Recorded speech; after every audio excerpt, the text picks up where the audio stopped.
Olá, pessoal, tudo bem? Iniciamos mais um CalmaCast muito especial, com um gostinho aí, né? Um pouco quase que nostálgico, assim, porque quando eu comecei a pensar neste programa, né?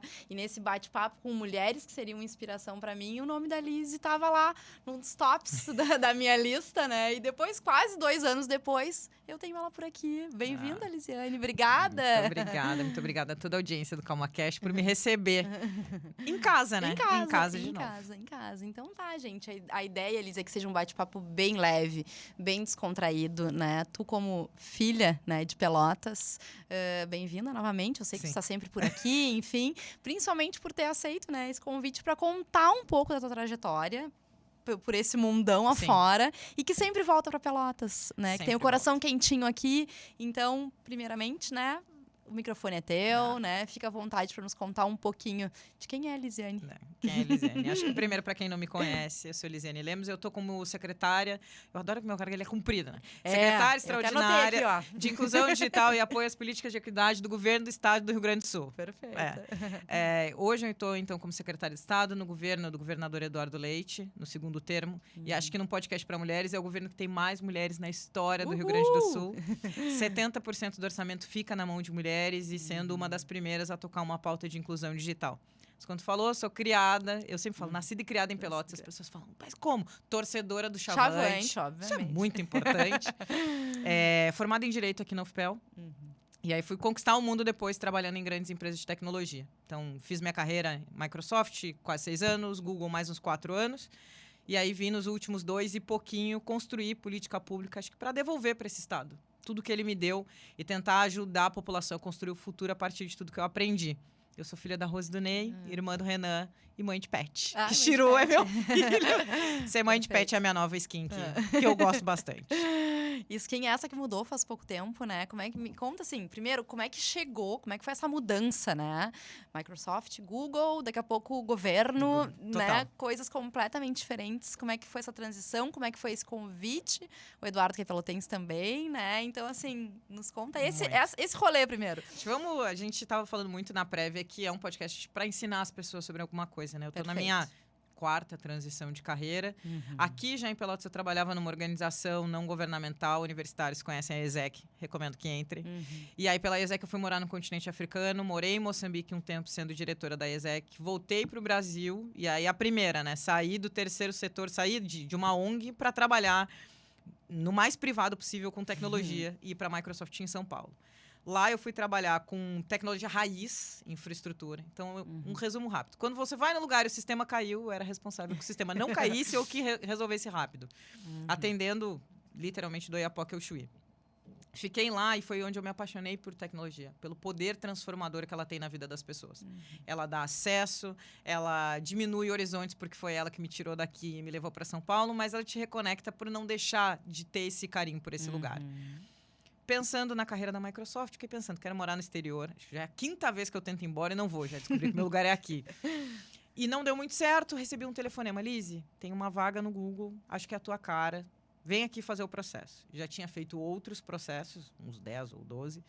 E era para trabalhar com anúncios. Então, que é, né, o carro-chefe do Google. Se algum anúncio calçadista te perseguiu na vida, e agora com crianças, especialmente calçados bibi, eu tenho culpa e me orgulho muito disso. Direto, hein? Muito. Porque acho que a minha paixão pelo marketing é muito parecida com a da tecnologia. Que se você conhecer o seu cliente da forma correta, customizar o anúncio da forma correta, o pequeno consegue concorrer com o grande. E acho que essa de investimento de verba e customização. Fiquei mais uns 2 anos em vendas, até que veio a pandemia. E a curiosa história com a pandemia é que eu gosto muito de festa. Eu gosto muito de festa. Eu também. E eu gosto muito, né, de presentear. O aniversário do meu pai era em março e da minha prima. Então, eram datas icônicas. Meu pai ia fazer 60 anos, minha prima ia fazer 30. E eu tava fazendo... A Vivi. Viviane Lemos, sim. É prima de Lisiane Lemos. E aí, menina, eu falei, se vocês fizerem a festa no único dia que eu consigo ver a Pelotas, eu banco uma parte da festa. Que dia que foi, Francesca? 13 de março de 2020. O último dia que podia fazer festa. A gente fez uma festa enorme aqui em Pelotas. Bombástica. E nunca mais eu voltei para São Paulo. Fiquei aqui durante 6 meses, casa separada, estava casada ainda. E tive que me reinventar de uma pessoa que vivia o tempo inteiro na rua para viver o tempo inteiro dentro de casa. Então, até hoje, se você me viu no Moarama, ali no Maria Clara, é o meu apartamento, sim, sou eu. E me reconectei com a cidade. Acho que foi um momento de perdão, assim. Eu tinha saído muito corrida. Pelotas tem seus desafios, principalmente sendo uma mulher jovem e negra aqui dentro. E eu não queria voltar. E aí o universo me trouxe de volta para ressignificar essa relação. Então, a minha evolução de carreira do Google aconteceu, eu falo, da sala da minha casa no Moarama. Perfeito. Que eu me reinventei como pessoa. E foi lá que em dezembro de 2022 eu recebi o tal WhatsApp dizendo: oi, eu, Eduardo Leite. Fatos curiosos. Número 1, é óbvio que eu achava que era o golpe do Pix. Claro. Qual é a chance desse cara falar comigo? Número 2, eu nunca trabalhei com meu chefe. Mesmo sendo os dois daqui, eu fui estagiária no governo dele, mas muito distantes, por terem trajetórias completamente diferentes, eu já sabia que eu queria outra coisa. E quando eu fui conversar com o Eduardo, eu não tinha intenção de aceitar a oferta, eu queria indicar outras pessoas para ficarem no lugar. Só que quando ele disse: Lizzy, eu tenho a oportunidade de criar uma secretaria nova, eu vou te dar autonomia, e a gente pode impactar 11 milhões de pessoas, não é o convite que se recusa. E acho que a gente falando aqui, representatividade importa. Quando a gente vê 2 mulheres, mães, a gente falando de divorciadas, falando sobre um assunto e tendo reconstruído sua própria história, tu começa a acreditar que pode. Então, acho que hoje o que me motiva a sentar nessa cadeira, acho que primeiro, né, ter uma liderança inspiradora. Eu preciso trabalhar para alguém que me inspira. Alguém que eu acho assim, meu Deus, eu vou aprender com essa pessoa. E acho que o Eduardo, sendo abertamente LGBTQIAPN+, o primeiro governador reeleito na história do Rio Grande do Sul, tendo esse pioneirismo de mulheres, eu falo, cara, eu quero trabalhar para esse cara. Acho que o segundo, poucas vezes na vida você tem a chance de impactar 11 milhões de pessoas de uma vez só. E construir política pública que é permanente. E o terceiro é esse ponto de representatividade. E eu não sou burra, tenho uma camada de carreira. Eu falo, você não conhece ninguém que trabalhou no Google ou na Microsoft, foi secretário de Estado antes dos 35. Isso vai tornar o meu passe um pouco mais atrativo para o mercado. Mas tem sido uma aventura. E eu falo que hoje eu divido meio que a vida entre Porto Alegre e Pelotas. Eu venho mais do que eu deveria e menos do que eu gostaria. Meus afiliados estão aqui, meus pais estão aqui. E uma pitadinha em São Paulo, conectando essas grandes empresas que eu trabalhei para verem o Rio Grande do Sul com os olhos que eu vejo daqui. Perfeito, perfeito. Tá, Lizzy, assim, ó, e na prática, assim, no dia a dia... O que a gente faz? O que faz o secretário de Estado? Como é que funciona, né, esse gancho com as empresas? Como é que é o dia a dia em si da secretária Lisiane? Da secretária Lisiane. Acho que é importante falar de estrutura, né? Primeiro, as pessoas achavam que eu ia trazer uma estrutura de setor privado. E acho que desses aprendizados, se eu pudesse dividir um aprendizado com alguém, nos teus primeiros 30 dias, não impõe nada. Conhece as pessoas, conversa com as pessoas. E deixa elas te conhecerem, mostrar, cara, eu não acho que o governo é o Google, eu não acho que o Google é o governo. É completamente diferente. Aprender com o servidor, aprender com quem estava lá. Então, nos primeiros dias, eu fui escutar. Oi, eu sou a Liz, tudo bom, não sei o quê.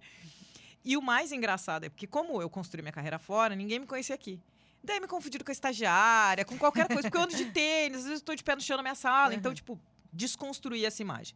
Hoje a gente divide as ações, acho que em 4 grandes estruturas. A primeira é de atenção a populações vulnerabilizadas e minorizadas. Eu estou no estado mais longevo do país. Então, construir política pública de inclusão digital para idosos é algo prioritário, importante. Mulheres vítimas de violência, mulheres empreendedoras. Porque a gente entendeu que não adianta eu dar conectividade e estrutura se a pessoa passa fome, se ela não tem onde dormir, se ela é vítima do desastre climático. Então, eu tenho que olhar isso antes de tudo. Depois, a gente entendeu, e isso não pós-enchente, tá? Não vamos falar do antes da enchente, da estrutura atual. Que as pessoas não entendem de tecnologia e têm medo disso. Então, eu tenho que letrar. Como é que tu usa o GovBR? Como é que não cai no golpe do Pix? Como é que eu desenvolvo o sistema? Hoje, a gente está desenvolvendo um projeto de marketing digital para agricultura familiar. Como é que eu ensino essas pessoas que estão lá no campo, numa cidade de 5 mil habitantes, que metade dos nossos municípios tem menos de 5 mil habitantes. Não é tão grande quanto Pelotas. Então, letramento. Não posso pressupor que no mundo moderno todo mundo sabe que é inteligência artificial. E a gente vai evoluindo. Depois eu tenho que educar as pessoas. Mas educar fora do sistema de educação. A gente tem uma secretaria de educação que já antevê programação e tecnologia, mas e quem aprende de outro jeito? Eu e tu. Como é que a gente aprende? Onde a gente aprende? Como é que eu formo laboratórios? Então, aqui em Pelotas, por exemplo, a gente tem o Comunidades Inovadoras, em parceria com a Secretaria de Ciência e Tecnologia, que vai dar aula de programação, que vai dar aula de letramento, ali no seu do Dunas. Então, é um negócio... E aí a gente vai em 23 municípios. E por último, empreendedorismo feminino. Que aqui é... Cerejinha do bolo. Cerejinha do bolo. Mas olhando com uma atenção especial e muito em parceria com a Junta Comercial, que eu aprendi muito vindo para cá, para mulheres não formalizadas. Porque todas as políticas de crédito, a sua grande maioria, são feitas para quem tem CNPJ. E quem não tem, ou acha que não é para ela, porque aquilo, eu sou empreendedora, eu vendo bolo de pote, eu vendo churrasquinho, eu vendo biquíni, guardanapo. Eu tô no Cade Único, não posso abrir um CNPJ. Então, como que a gente ensina essas pessoas onde elas estão, do jeito que funciona? E aí vem essa camada de parceria. Então, nesses projetos, por exemplo, de marketing digital, a gente está em parceria com a Meta e com a WPP, que é um dos maiores grupos de publicidade no mundo. Quando eu falo de empreendedorismo, a gente conseguiu Capital Semente em parceria com a Feijoada com Samba, que é um dos maiores festivais. Então, parte da bilheteria foi para essas mulheres abrirem seus negócios. Então, como eu tive do outro lado da cadeira, eu sei exatamente o que ressoa e como fazer uma apresentação de negócio. Perfeito. E como juntar esses parceiros. Tem projeto que a gente tem 30 parceiros. Então, a gente sempre anda com 10, 20, 30. E como coordenar esse caos. Então, se tu fosse dizer, como começa o meu dia? Treinando. Eu acordo, não. Cachorro. Cachorro é o número 0. Não, eu treino de manhã, eu treino de noite. Mas aí, primeiro, ir pro escritório. Primeira coisa que eu tive que aprender, né? Depois de, 10 anos sem ir pro escritório. Todo dia. Falei pro meu chefe, primeira pergunta, tem que ir todo dia? Ele falou, tem. Tá bom, tem que ir. Tem que ir todo dia, tem que ir todo dia. Mas apresentar para essas empresas, olha, o Rio Grande do Sul está passando por isso, esses são os projetos prioritários, eu acho que vocês têm uma área de responsabilidade social que pode nos apoiar, essa é a forma de contratação mais apropriada, são essas barreiras que podem acontecer. Então, meio que fazendo um showcase do lado de lá, trazendo para cá, amarrando, e sempre pensando, Francesca, na permanência das coisas. O meu cargo acaba. E eu sou secretária de uma secretaria extraordinária. O que isso quer dizer? Que em 2026 vai acabar. Então, como que isso é permanente? E acho que muito dessa inspiração que as pessoas se vejam no poder público, que elas vejam que elas podem conversar e que pode ser uma secretária de Estado, fazer piada, ir no jogo e se divertir, gostar de fazer churrasco de pagode. Que é um negócio que eu gosto bastante. Né? Diminuir esse distanciamento, né? Diminuir esse distanciamento da autoridade. Tu quer te enxergar nesse lugar, tu quer alguém que já passou por essa experiência, que é cidadão, que entende essa dificuldade. E se não sabe, que te ouve. Eu falo, eu não sei ser uma pessoa idosa. Eu tenho 35. Claro. Mas a pessoa que cuida de políticas para idosos dentro da secretaria tem mais de 60 anos. É avô. E aí eu fui conversar com ele e disse assim, por que eu? Exatamente por isso. Política pública tem que ser construída por quem ela atende. Eu quero que as pessoas se enxerguem aqui. Claro. Mas é um desafio. E é um termo de gestão. Então, tem que fazer tudo sempre num ritmo, algumas coisas no curto, médio e longo prazo e garantir que está tudo documentado. Perfeito, Lise. E o pilar disso tudo é a tecnologia, né? E sempre o meio. E tu, na verdade, é advogada. E agora eu quero saber como que essa advogada encontra a tecnologia. Eu falo 365-051, vocês podem olhar minha foto. Hoje é o vínculo que tem. Acho que a tecnologia permeia tudo, né? Ela é um meio. E foi o que me apaixonou. A gente tá aqui transmitindo para as pessoas, ganhando escala, popularizando e trazendo esse conhecimento. Quando eu estava na universidade, na formação, numa era primordial, né? Não se falava sobre tecnologia, sobre inteligência artificial aplicada a contratos e todas essas coisas, né? Eu fui descobrir porque eu me apaixonei por ser vendedora. Eu acho que todo mundo é vendedor. E o vendedor resolve problemas complexos e ganha por isso. E acho que esse permear da tecnologia que ela vai influenciar todas as pessoas, todas as profissões. E se a gente não se apropriar dessa narrativa, ela vai nos absorver. Então, hoje, eu acho que o papel que eu tenho como indivíduo, como líder, como influenciadora, é mostrar que tecnologia é para todo mundo, que todo mundo tem uma jornada difícil, que eu não sei tudo, tu não sabe tudo, e ninguém vai saber, porque amanhã vão estar inventando uma coisa nova. Mas se a gente quer... o futuro só vai ser construído pelas pessoas que vão ser parte dele. Então, acho que é essa popularização de mostrar, não, é para ti, tu consegue abrir o ChatGPT, o Gemini, outra coisa, tá dentro do WhatsApp, como é que vai falar? E ensinar para essas pessoas o meio e também falar um pouco de segurança, né? Que a gente tem muito problema de golpe, pessoas próximas que caíram, então essa política pública também é importante para mim. Perfeito. Lise, agora falando assim um pouco do nosso cenário, né, enquanto Estado. O Brasil é um país extremamente diverso, né, com cada estado com as suas peculiaridades, a gente como se tivesse vários países dentro de um mesmo país, né? Como é que está o Rio Grande do Sul, assim, né, na visão de governo, de gestão, claro, ou, né, enfim, de ti, mulher, em relação a essa diversidade, né, das minorias, né, porque tu trabalha para isso, mas como é que a gente está perante os outros, assim? Acho que primeiro, né? Quando a gente fala o objetivo da secretaria, a gente fala é desenvolver políticas públicas de inclusão digital e equidade com atenção especial a populações minorizadas e vulnerabilizadas. Então é importante dizer que a gente faz política pública para todo mundo. Mas a gente entende que sempre tem que ter um olhar para essas minorias, senão elas não vão ser contempladas. Então eu tenho que olhar uma política e fazer um recorte de gênero. Será que quando eu concedo crédito, as mulheres estão sendo atendidas nas suas necessidades? Será que quando eu faço uma política de letramento, eu contemplo quem tem baixa escolaridade?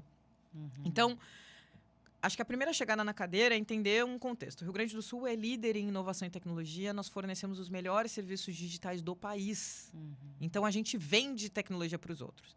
E aí, o primeiro desafio é o uso, é o entendimento dessa população. Te falei, grande parcela idosa, baixa escolaridade, muita capilaridade, que são quase 500 municípios. A dificuldade de conectividade, eu tenho conectividade em todos os lugares. Mas do G ao 5G, existe um horizonte de coisas. Quem que fornece? É um grande provedor? É um pequeno provedor?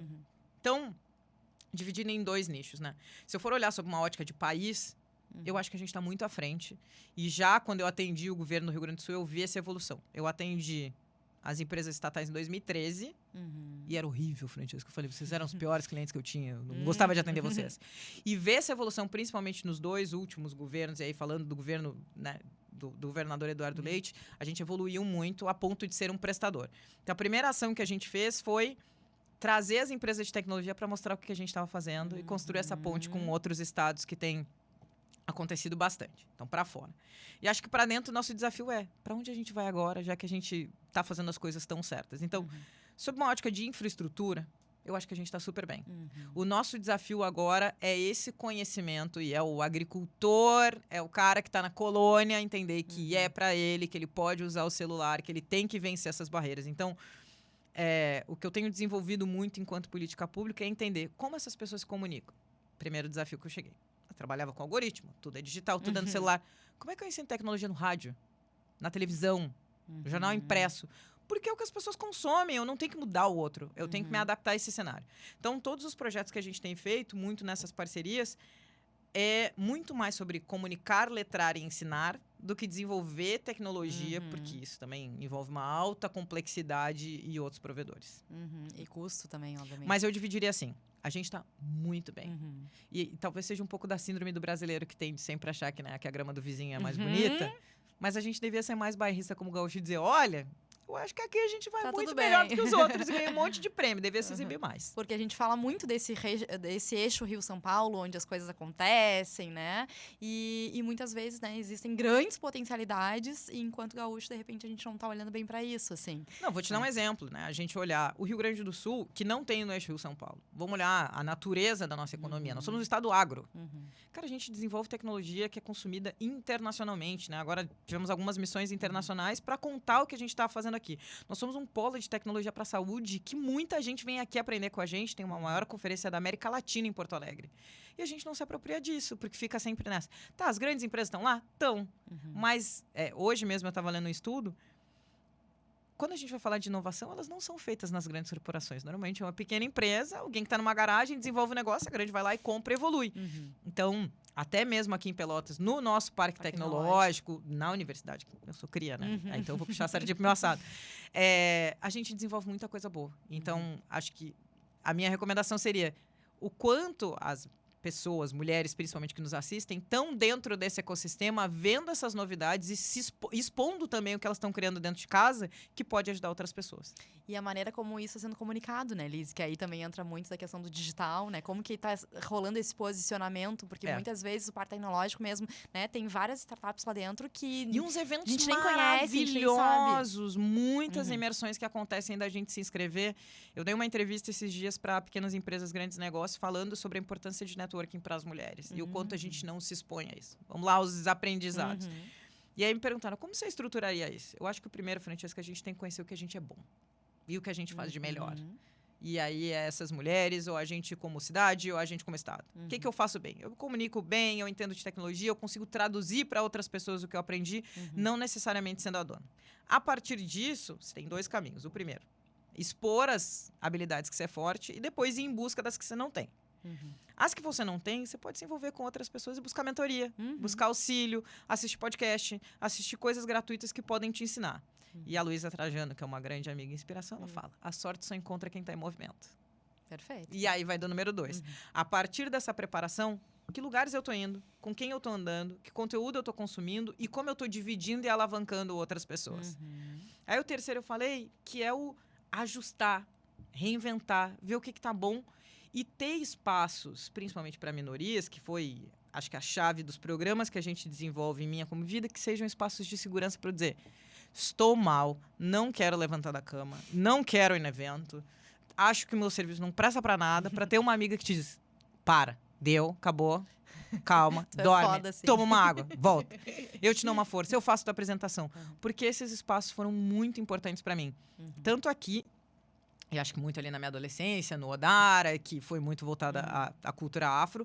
Quando eu fui para São Paulo nos grupos de mulheres, principalmente nos grupos corporativos. E agora na pandemia com mulheres negras em conselhos de administração, que é a coisa mais complexa que eu já faço na vida. Falando nisso, nos conta um pouquinho o que é o Conselheira 101. Conselheira 101. Fica assim, meu Deus. O Conselheira 101, então. Da minha casinha no Moarama, muita coisa saiu e acho que essa foi a mais brilhante, né? Um belo dia eu acordei e fui pensar. Então, esse planejamento de futuro, né? O que eu vou ser quando eu crescer? Hoje, conselhos de administração são o topo da organização corporativa. Então, através de comitês de riscos, auditoria, pessoas, estratégia, eles decidem quem vai ser o presidente, onde a gente vai investir, que empresa a gente vai comprar e influenciar essa decisão, como que vai ser a alavancagem, uma série de coisas. É um terreno que pouca gente sabe que existe.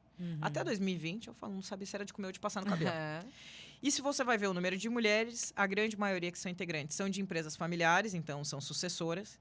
E se vai fazer um recorte de minoria, LGBTQIAPN+, ou negros, esse número é menos de 5% nas 500 maiores empresas. Eu fico pensando, como é que com 30 eu posso me preparar para sentar nessa cadeira com 50? Porque a média de idade é 55 anos. E aí eu fui pro LinkedIn, a importância da rede social. Perguntei, ei, quem tá afim de saber sobre isso? E aí apareceram umas pessoas, eu quero, eu acho legal. Eu não sei o que eu vou fazer, pessoal. Eu sei que eu quero aprender sobre esse negócio. E lá nos comentários apareceram as minhas 8 cofundadoras, que eram de grandes organizações, dizendo, eu acho que a gente pode fazer alguma coisa para ajudar mulheres negras em conselhos de administração. Então, hoje, depois de 5 anos, o Conselheiro é um instituto. Eu sou presidente do conselho do instituto, então me retirei da organização executiva para assumir no governo. E a nossa ideia é alavancar mulheres negras e indígenas agora na entrada em conselhos de administração com qualificação técnica, networking e bolsas de estudo para outros programas formais. A gente está indo para a 5ª turma, 35 mulheres por turma, uma média de evolução executiva entre 60% em cada turma de promoção, 40% já entrando em comitê e conselho. E acho que é muito esse ponto de partida do poder da comunidade, de se autogerir, do poder dos aliados, porque a gente está no podcast Mulheres, mas a maior parte da liderança é feita por homens. Então, a gente precisa de bons aliados. E acho que o poder da mudança, quando você coloca as pessoas para fazerem o que elas gostam, porque o nosso investimento é muito do... A gente pede pelo menos 15 anos de experiência executiva em alta liderança, tanto uma visão, pode ser corporativa, pode ser de setor público, que tenha isso, porque o Conselheiro 101 é uma iniciativa de curto prazo. A gente quer que nos primeiros anos você já entre num conselho. Então, tem sido uma iniciativa bem-sucedida, 100% gratuita, 100% online. A gente tem alunos agora que estão até na América Latina, são todas as terças, das 18h30 às 20h30, para poder contemplar o maior número de pessoas. E a gente fala assim, não é que seja um processo de exclusão. Eu não tenho um número fechado. Mas se você tem todos os critérios, passou no processo seletivo, você vai entrar, ponto.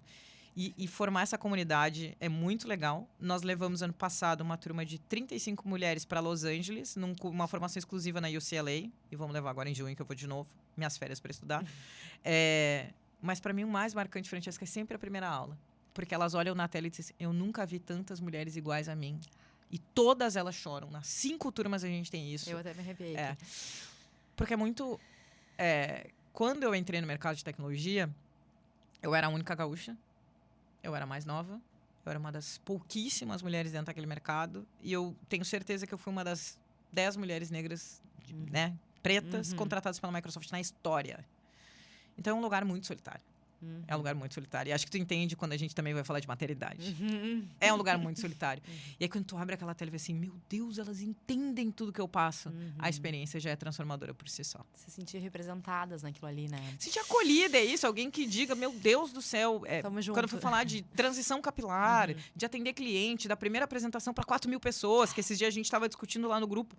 Alguém que te diga assim, não, vai. Manda o link online que a gente vai te assistir pra lá te dar uma força, entendeu? Então, é a formação de uma comunidade que é uma das coisas mais lindas que eu acho que eu já fiz na vida. Perfeito, lindo. Liz, e aí agora a gente fala muito de tu fala muito de cargo de liderança, né? Nessa questão da mulher conquistando, né, posições que até então a gente via muito masculinizadas. E ao mesmo tempo tem uma corrida gigantesca assim atrás da máquina, né, pra gente chegar em algum lugar. E aí nisso também tem muitas mulheres doentes, assim, adoecendo por conta dessa de a gente vai falar dos meus burnouts. Exatamente, é aí que eu quero chegar. A gente vai falar dos 3. É aí que eu quero chegar, assim, né, nessa busca incessante dessa conquista, dessa posição, enfim, mas a que preço também, né? Muita coisa. E aí das tuas experiências com essa corrida aí? Eu sou uma militante absurda por saúde mental. Esses dias, inclusive, queria fazer um reconhecimento que tinha um programa de auxílio à saúde mental da Universidade Católica de Pelotas, que é um auxílio gratuito para jovens universitários. Foi nesse programa que eu recebi meu diagnóstico. Então, eu fui diagnosticada com depressão e transtorno de ansiedade aos 19, alguma coisa assim. E desde lá, eu acho que a sociedade evoluiu e começou a compreender que você consegue ser uma executiva de alta performance e tendo o diagnóstico, que ele não é excludente. E para mim é muito importante falar isso para que outras pessoas procurem ajuda. Então, número 0, terapia e psiquiatra. Se você tivesse outro tipo de doença, lá, bronquite, você ia dizer, não, toma um remédio. Mas tem depressão. Ai, não, é feio, não, se cura. Se o Exagero. Bobagem. Não, ajuda muito. E seja de forma contínua, ou intervalada, ou como eu fiz hoje. Eu acho que os meus burnouts, eles são um resultado muito dessa busca. Acho que o primeiro, os americanos, meu mentor falava, tem uma expressão que eles falam, chip on your shoulder, que é sempre estar se cobrando, assim. Se eu sou primeira aqui, eu tenho que ser excelente, eu tenho que trabalhar 24 horas, eu tenho que entrar às 9 da manhã e sair às 9 da noite, e eu tenho que atender os clientes com excelência, eu tenho que fazer tanta coisa. E hoje eu vejo assim, não, cara, quanto mais conhecimento eu tenho, mais estratégica eu sou, e não necessariamente horas produzidas querem dizer produtividade. Ao contrário, às vezes eu tô lá, meu cérebro não tá funcionando. Mas acho que o primeiro era muito do tentar me provar que eu pertencia àquele lugar, que eu merecia aquele lugar, que eu tinha ultrapassado milhares de candidatos no Brasil inteiro, na maior empresa de tecnologia do mundo, e eu precisava. E eles foram bem diferentes, tá? O primeiro, eu entrei na emergência com suspeita de AVC. Eu senti uma dor tão absurda na minha cabeça que eu achei que ela fosse explodir na cabeça. E eu fiquei 4 dias internada à base de corticoide. Um diagnóstico por exclusão de enxaqueca por estresse. Esse foi o primeiro. E tu estava aqui em Pelotas? Não, eu tava lá. Não. Eu tava lá, eu morava junto com meu companheiro, e eu mandei ele trabalhar, porque também é isso, né? Eu disse, não vai trabalhar. Aí quando ele foi trabalhar, eu peguei o táxi e disse, pelo amor de Deus, me leva pro hospital, eu acho que eu vou morrer. E aí a mulher chegou, de 0 a 10, qual é a tua dor? Eu falei, 11, eu acho que eu vou morrer. E aí ele ficou muito bravo, com razão, que eu mandei ele trabalhar. Claro. Mas essa a gente não se permite nem ser cuidada. O segundo foi pandêmico. Foi. Cara, eu fiquei trancada. Eu, que roeira do jeito que eu sou, quem me segue sabe, né? Eu tô sempre aqui e ali, pega avião, arruma uma mala em 15 minutos, tá em Pelotas no final de semana, segunda-feira tá em Porto Alegre, 5 horas da manhã. Eu gosto disso. E ver a minha vida virar de cabeça para baixo. Minha casa trancada em São Paulo. Não podendo viajar de avião. Não podia viajar de carro, não podia nem de carro pra lá buscar minhas coisas. Eu fiquei 8 meses com a minha casa fechada lá, vivendo aqui na garagem da minha mãe. E aí, muito estresse no trabalho, que foi a época que a gente mais vendeu anúncio, porque todo mundo tava em casa, com uma cota em dólar. E eu não soube dosar isso. Eu realmente não soube. E aí, esse eu brinco foi o piripaque do Chaves. Eu parei. Jovens não vão entender isso. E eu não conseguia me mexer. Não, agora eu vou na casa da minha mãe. Aí eu ficava no sofá assim. Tá, agora eu vou pegar a chave. E eu não conseguia. Eu simplesmente parei. Meu organismo disse, agora tu não vai conseguir te mexer. E foi aí que eu fiz a segunda transição de carreira. Eu vi, cara, eu não consigo mais vender, eu tenho que fazer outra coisa. E o terceiro que a gente falou é o resultado da mudança de vida, né? Porque não contente em mudar de emprego, mudar de cidade, mudar de casa, eu pedi o divórcio, eu comprei um cachorro, mas o cachorro ainda não tinha. E trabalhei muito. E aí eu me afundei no trabalho para esquecer as outras coisas. E aí eu estava fazendo uma palestra online E eu meio que escutei uma voz na minha mente dizendo assim, cara, tu vai morrer, tu vai desmaiar. E comecei a chegar umas luzinhas. E eu tava respondendo uma pergunta, assim, era tipo da audiência, depois de uma palestra. E eu, cara, vou desmaiar, vou morrer. E aí eu consegui responder a última, desliguei, liguei pro meu psiquiatra. Falei, Caio, deu ruim. Aí a gente negociou, ele falou, 7 dias sem celular ou 15 dias com o celular parcial. Eu falei, 7 dias sem celular. E esse foi aqui. Tava na casa da minha mãe, depois do meu aniversário. E fiquei, assim. Acho que o que eles ensinam? Que você tem que reconhecer os sinais. O burnout, ele te avisa. Você que é resistente. Esses dias eu tava meio que me encaminhando de novo pra essa loucura. Te liga.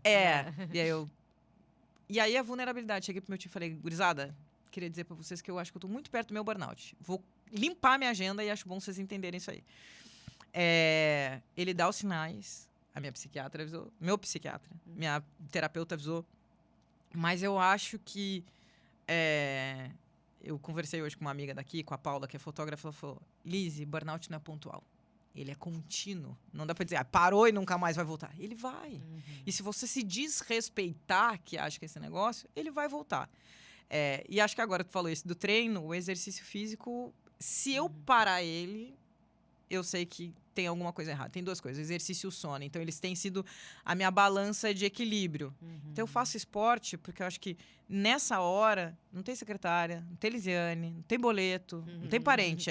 1, 2, 3, 4, 5, mudou o movimento. Vira, errou o movimento da raquete, fez ponto, não fez... Errou, tomou uma bolada na cara. Não tem erro. Vai errar, o soco vai pegar, porque eu luto boxe. Então, pra mim, é a manutenção dali de tirar esse chapéu da carga de ser quem eu sou, porque ser uma pessoa pública é difícil, a gente pode falar sobre isso, mas traz uma endorfina legal. E sim, eu usei a meia azul, pessoal. Tamanho desespero. Eu vi. Se você não sabe o que é a meia azul, você vai ter que procurar no Google. Digita aí. Liz, a gente fala muito, né, de carreira, mas ao mesmo tempo é bem isso, assim, a gente não tem como descolar e falar, aqui é Liz profissional e aqui é Liz pessoal, né? A gente é tudo muito interligado.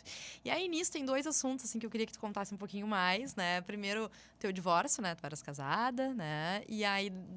Do nada, claro que não, né? Mas aí corta, para, do nada, né? imagina, chega, coitado, cara, oi, bom dia, tchau, né, que horror. Se tu quiser contar um pouco como é que foi sobre isso, porque muitas vezes ainda é um tabu, sim, falar sobre, né? Então, daqui a pouco, se tu te sentir confortável pra nos contar um pouco mais sobre. Não, acho que sim, né? E até porque a cidade é um ovo, e todo mundo me conhece, eu casei aqui.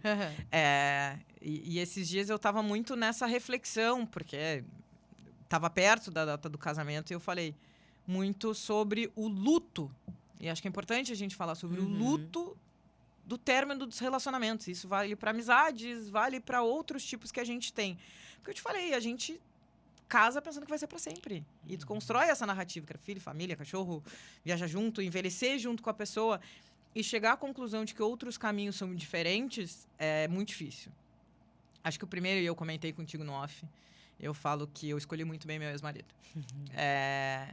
Ele é uma pessoa fantástica. Me acompanhou em toda a jornada desses programas de diversidade, sendo um grande apoiador importante. Meu ex-marido é um homem branco. Comprometido com a causa. Foi um ombro amigo em momentos muito difíceis da minha vida. Então, não foi litigioso. Isso é importante, que é uma experiência totalmente diferente.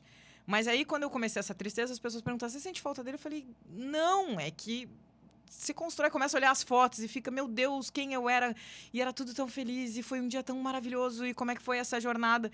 E aí tem aquilo que eu tava conversando com outras pessoas, você vira meio consultora, assim, olha, eu já passei por isso, eu sei exatamente como é que é. Eu falei que eu saí da casa dos meus pais, fui morar em Moçambique, mas fiquei pouco tempo lá, voltei e já emendei. Então, pra mim, é um momento nesses últimos anos de descoberta de quem eu sou. Quem eu sou? Da tua própria companhia. Sozinha, na minha companhia. Quem eu sou quando o chuveiro queima? Essa semana, Francesca, é um caos, né? O chuveiro queima, não sei o que, estraga, a chave quebra, o carro não funciona. Quem sou eu resolvendo todas essas coisas sem outra, assim? Mas eu acredito no casamento, eu acredito no amor, eu acredito na parceria e também acredito em quem não gosta disso. Mas foi um momento muito difícil. E aí eu me afundei no trabalho e deu tudo errado. E acho que outro ponto aí, falando desse de ser pessoa pública, é que todo mundo se sente à vontade de comentar. É uma loucura, todo mundo fica à vontade. Meu Deus, mas por que você fez isso? Tu é um ser malvado, vai pro inferno, vai queimar, não sei o quê. Falei, gente, calma. Assim, primeiro que eu não vou falar, né? Eu vou falar de bastidores, porque isso é um desrespeito aos anos que você passou junto. Depois, que já diz eu gosto muito de ditado, é horrível. As pessoas dizem, meu Deus, Deus deu uma vida para cada um, já tá difícil de cuidar da minha, por que eu vou cuidar dos outros? Então, as pessoas se sentiam muito à vontade de comentar e de fazer as coisas, né? E aí, nessa decisão, tem gente que não sabe até hoje. Que fica assim, meu Deus, acabou. Mas eu acho que para mim é muito mais essa descoberta que é muito difícil pra gente. Quem eu sou quando não tem ninguém? Quando não tem mãe, pai, primo, companheira ou companheira. Mas é um momento bem difícil, assim. Viver esse luto, ele é contínuo. Aí você vai reacreditando nas coisas. São como fases, né, Elise? Daqui a pouco verão outras. E aí, nessas fases, também virasse mãe de pet? Virei. E aí, coisas de pessoa pública. Comecei todas essas fases, porque aí vai a evolução. Decidi congelar os óvulos. Isso é uma outra... Vamos falar dessa pauta. Por favor. Frozen eggs. Coloquei o balão gástrico, porque eu tava com obesidade mórbida, já não conseguia, sentindo falta de ar para subir a escada e amarrar o tênis. E aí comecei a pensar em ter um cachorro. Aí fui conversar com o meu board advisor, minhas conselheiras. Tu não devia ter um cachorro. Esse cachorro vai ficar abandonado. Tu trabalha demais. Vai ser horrível. Falei, quer saber? Eu vou comprar um cachorro e eu não vou contar pra ninguém. E pra mim é assim, Francisco. Eu acordo um dia, tomo a decisão e faço negócio. Isso aí. E aí eu acordei num dia. Acho que foi um dia depois que eu coloquei o balão. Fui no pet e comprei o cachorro. E trouxe o cachorro pra cá. No segundo dia ele veio já de carro pra cá. Ele é ótimo de estrada. E fiquei com o cachorro. Nós viajamos junto, dormimos, acordamos, o cachorro fica doente, ele come um monte de coisa errada, paga plano de saúde. E aí, 1 ano depois, e pra essas mesmas pessoas, deixa eu passar 3 meses, e aí eu cheguei e perguntava, eu quero ter um cachorro, o que tu acha? Eu acho que tu não deveria ter. Eu falei, eu tenho um cachorro faz 3 meses e tu não sabe. Aí essa é para as pessoas próximas. E também no Instagram, nas redes, eu resolvi não contar. Então, pra quem viu o meu cachorro agora, ele tá mais de 1 ano comigo. Porque é dessa também das pessoas se sentirem à vontade de comentar o que não é, e da gente ficar. Mas aí, ele é tão legal e ele é tão bonito que eu tenho que mostrar pro mundo. E aí, até dessas das piadas, né? Que a gente escolheu Chiru. Na verdade, foi a minha Dinda que escolheu. Porque é uma piada que todo mundo acha que é um cachorro caramelo. E é um Lulu da Pomerânia, que é uma espoleta, que é a coisa mais divertida da face da Terra. Mas eu acho que traz essa leveza e essa humanidade, assim, de chegar em casa e de ter outra preocupação. Perfeito. Porque aí, quando tá ali, eu vou viajar. Onde é que ele vai ficar? Como é que vai ficar? Vai pra creche pet? Não vai pra creche pet? Como é que tá o plano de saúde? Aí eu volto, comeu uma caneta, vai pro veterinário, faz todas essas coisas. Mas ele me humaniza. Perfeito. E ele é um ótimo companheiro de viagem. Ele é o retrato da mãe dele. Ele adora fofoca. Ele fica na janela a tarde inteira. Se tu aponta o celular, ele vira a cabeça pra tirar foto. Selfie. Ele é ótimo de selfie e ele é ótimo de estrada. Ele deita no pedágio em Porto Alegre e acorda aqui na 25 de julho. Perfeito. Mas eu fui mãe de pet durante muitos anos, né? E eu tive o Leopoldo, né? Depois o Leopoldo morreu. E aí eu tenho a Florinda hoje. E é isso, assim. Vai te tirar um pouco, né? De tu olhar só pra ti. Dos teus compromissos, né? Dos teus afazeres. E também te preocupar com outro ser, né? E isso depois vai treinar, me treinou, né? Muito pra maternidade. E aí eu já vou entrar nesse gancho, assim, dos ovos. Dos ovos. Como que começou a conversa? A média de idade de todas as minhas amigas é 40 a mais.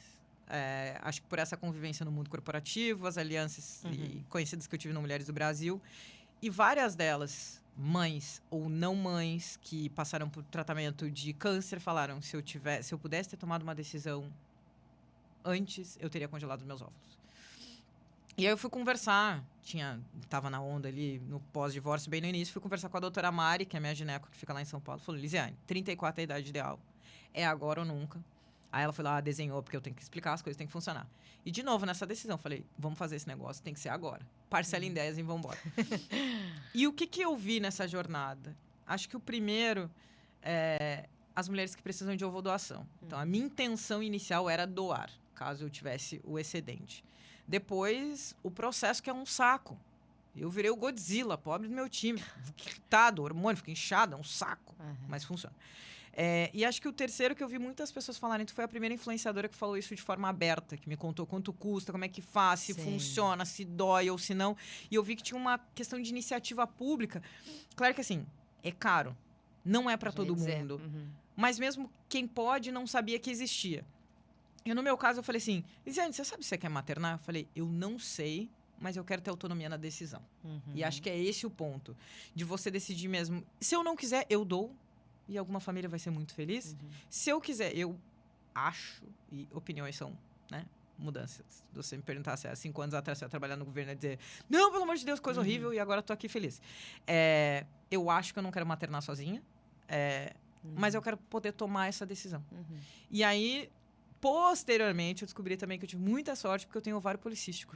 Então, a gente conseguir coletar numa boa quantidade, com uma boa média que eu fiz em Porto Alegre. Eu tenho também a doutora Priposa, daqui, todo mundo conhece, que é gineco de todo Querida. mundo. Maravilhosa. Também me ajudou nessa decisão e faz exame aqui, porque se divide em 3 cidades, tem que fazer um pedaço em cada lugar. Para fazer esse processo, assim, mas os Frozen estão lá, paguei já a primeira anualidade deles para ficarem lá congelados, até tomar a decisão. Mas para mim, acho que foi um ganho pessoal, mas o maior ganho foi ouvir de muitas mulheres mesmo, Francesca. Tu foi a primeira influenciadora que publicamente falou sobre isso, sem medo de ser feliz. E me ajudou bastante. Porque também é um tabu, né? Eu não sei por quê. Porque é a coisa mais normal do mundo, gente. A nossa fertilidade vai diminuindo. Assim como agora a gente tem muitas influenciadoras que eu acho super legal falar de perimenopausa e menopausa. A gente vai envelhecer. E que bom que a gente está cada vez mais longevo e ter uma vida saudável.